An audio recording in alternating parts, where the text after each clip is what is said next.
कहा जाता है कि ये शरीर बीमारियों का घर है।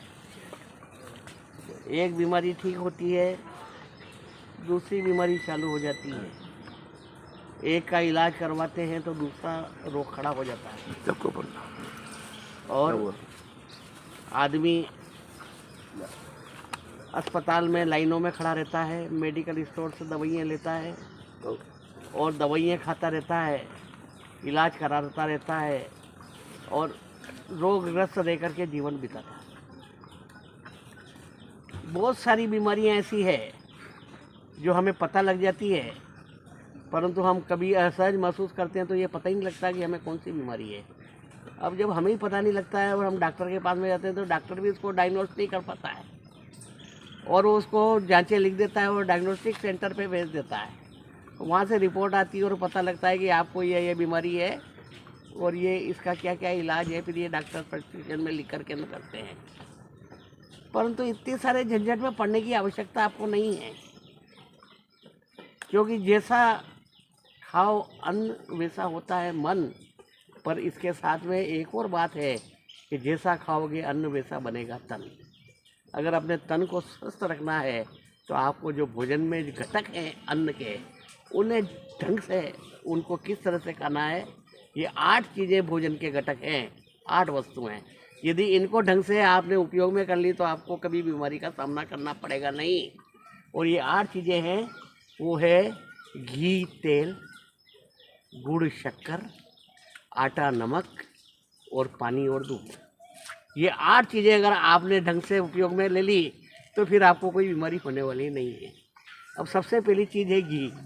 अब हम जो घी खा रहे हैं वो क्या, वो घी है? जब गाय तो है ही नहीं तो फिर ट्रकों से घी आ कहाँ से रहा है? ये सब नकली और एसेंस से बनाया हुआ घी है। घी वही होता है जो आप दूध को दही जमाओगे, दही को फिर मिलो के मक्खन निकालोगे और मक्खन को तपा करके जो बनाओगे वो घी है। बाकी जो क्रीम को तपा करके, मलाई को सड़ा करके और गर्म करके निकाला गया वो घी है नहीं, वो आपको नुकसान पहुंचाता है। इसलिए घी कौन सा खाना है ये आप विचार कर लीजिए। दूसरा है तेल। तेल आप कौन सा खा रहे हो? Refined oil. ये इसको केमिकल डाल करके पतला कर दिया जाता है और ये शरीर के लिए बहुत नुकसानदायक है।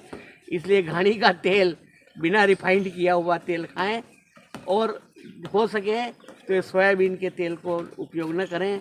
मूंगफली का तेल या तिल्ली के तेल का या सरसों के तेल का इस्तेमाल करें। घी तेल के बाद में दूसरा आता है शक्कर। शक्कर वैसे तो आपको खाना नहीं चाहिए, अगर खाना ही पड़े तो फिर ये चमकदार और बारीक शक्कर नहीं खाएं, क्योंकि ये हड्डियों का चूरा डाल करके इसको सफ़ेद बनाते हैं और ये नुकसान देती है। इसलिए शक्कर खाना हो तो वो मटमैले रंग की हो और बड़े दाने की हो, जो इस प्रकार के प्रोसेस से नहीं गुजरी हो, केमिकल नहीं मिलाए गए हो, वो शक्कर खाएं।